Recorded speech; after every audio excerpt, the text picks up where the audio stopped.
Right, folks, I am back with another For Fox's Sake. It's a little bit late. I've been busy. I have things to do. You know, it's just YouTubing. It don't just mean sitting around and doing bugger all, you know.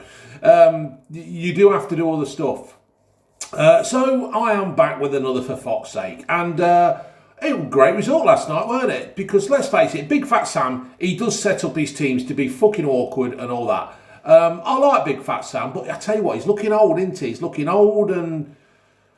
I don't know, he just sat there in his little seat with a blanket over his knees, and it's like, you know, yeah, and it's sad to see because Big Fat Sam is a fucking character and I like him, you know what I mean? Anyway, I just made a quick few notes of the game. I don't think really there's too much to talk about as such.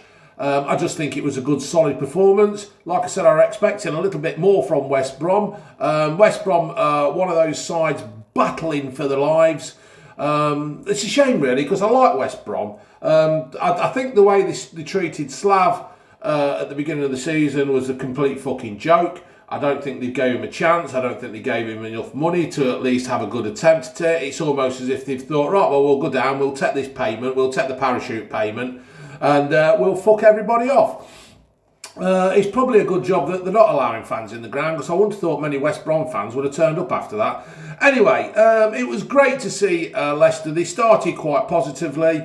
You know, we've got a bit of confidence, even though we've lost like the last two league games against Man City and fuck knows what happened against West Ham. Oh yeah, some fucking idiots went to a party, didn't they? And fucked us all up. But apart from that, I think we could have beat West Ham, to be fair. If the situation hadn't have happened, I think we could have done West Ham when you look back on the game. As it is, Brendan's done the job. He's drawn a line under everything. He's there. He's doing what he's supposed to do. He's managing the team. So, anyway, and they came out. I was quite confident about last night anyway.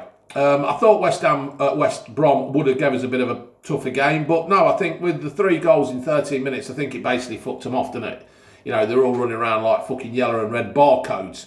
You know, if you'd have gone out there with the fucking handgun that they've got at Tesco's, you could have fucking scanned them and they'd have come up at about fucking $3.99. Because in the end, that's all they were fucking worth. The team. Yeah, it was a fucking great goal from Vardy. But what made the goal was the pass from Tielemans.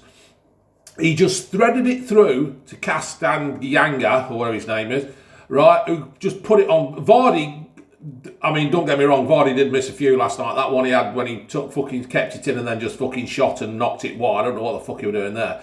But, you know, it was easier for Vardy to miss than actually score yesterday. But the ball from Tielemans was just outstanding. And that fucking bloke just bossed the game. His confidence must be sky high. I mean, the second goal came about from the corner he took. And you could see we got the 2 men on the edge of the 6-yard box. And he aimed it at them, right? And they didn't head it. Fortunately, it came off one of their players and went straight onto fucking Evans' head.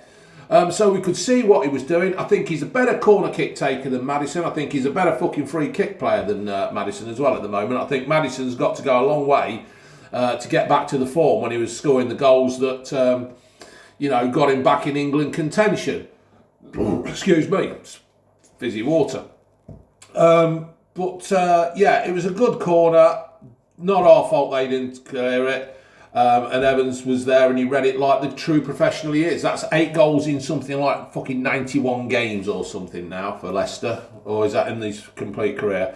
Whatever. It ain't many. He's not meant to score them. He's meant to stop the fuckers. West Brom had a corner. They hit the bar from the corner. Fuck knows how that happened. Then we scored the third. And Thomas, who I thought played really well as well, he set Vardy free, and Vardy did the running around, the chasing about, just works tirelessly does Vardy, who then gave it to Iheanacho to pass it in. He did just basically, he passed the ball into, he didn't shoot it, he just like, fucking hell, that's a big bastard crow. Oh, he's taking on a fucking squirrel. I've got a squirrel and a fucking crow having a fight. That sounds like something off fucking Shooting Stars. So yeah, Thomas played really well, and that was it really. Game was over. Iheanacho blasted one over. He took it off Tielemans' toe and hit it. But if he's in confidence, these are the thing about strikers, that if you don't shoot, you don't score, and this is it. Vardy's always willing to have a go. Iheanacho's always willing to have a go, and sometimes he'll come off, and sometimes he won't. It's the way it goes. Second half. Maddison and Iheanacho had a 1-2. Maddison had a shot and it was blocked. You could see Maddison gradually getting back into the game. He's just a silly little boy, and hopefully he'll learn from his complete fuck up. Schmeichel took one in the jaw. I didn't think they wrote in it, but when you watch the replay, there was something in that, and I thought, naughty boy there, you know what you're doing. Let's face it, we've all played, well, most of us have played the game. We all know when we're doing something we shouldn't do. I sent this lad over the fucking advertising boards once. I just turned around and said sorry, and that were it. But I knew what I was doing. You don't want to hurt a player and maim him and end his career, but you want to lean on him and let them know you're there and try and intimidate them. That's the way it fucking goes, football. I ain't fucking bother what you think. But yeah, so I don't know. Fofana came off because of his fasting. Is it fasting or fast? Fasting, isn't it? Fair play. He came in, he did a shift, and I thought that was the right decision by Brendan. I would like to know what he would have done if it was a bit tighter. But obviously, with the 3-0 comfort zone, it didn't really matter. And we got players on the bench who could quite easily fit in. And that's the way it is, isn't it? It's what, if that's what your religion is, and that's what your beliefs are, then you go with it. And when you buy these players, you know what's going to happen. It's like when you buy an African player and their African Cup is in a stupid time of the year. You know what's going to come with the player, so they're going to get selected and they're going to have to go. Vardy on the 70th minute shot after keeping the ball in. He ran down the line, kept it in and shot, and he seemed to panic a bit, didn't he? He seemed to panic, but fuck it, he's doing it. So Bartley booked for pulling back Perez on the edge of the box. I thought that was a bit harsh, to be fair. I think, if somebody brushed by you like that in Primark and you went down and knocked all the fucking underwear over, they'd look at you fucking gone out. So there you go. Iheanacho had a free kick, and he moved out the wall and the keeper saved it. I thought that was a good free kick. We just looked different. We just looked like we were growing in confidence. Vardy keeps trying. Right, so that's it. I'm just going to sum the game up now. Vardy just keeps trying and just running around, and he just works for the team. His tireless runs or trying to drag players out, or he's just trying all the while. And while he's trying, I've got no fucking problem with him. Maddison was gradually getting back into the game as it went on. Soyuncu was just a rock. Thomas, he looked fucking good, I thought. He's growing in confidence in every game. And Diddy's just in Diddy, isn't he? Hey? And Evans, just crazy how they all just keep going on. I'm not criticising any of the team last night. I thought they all did a fucking fantastic job. Perhaps we did take the foot off the pedal a bit when we were 3-0, but there's no point in fucking racing around and hurting yourself, is there? But I'll just finish up with Tielemans. Tielemans is just fucking outstanding for me. He's my player of the year. I'd love to know where he lives. I'd love to just go up to his house, knock on the door, and run! Ha! Leave dog shit on the floor, on fire. I'd just love to go and knock on his door and say, Tielemans, thank you so much for what you've done this season, because he is the one man, right? Yes, we all go on about him, Diddy. We go on about Evans and Soyuncu and everything. But Tielemans is the man that pulls the fucking strings. He's always looking for space. He's dropping off. He's trying to look to go forward.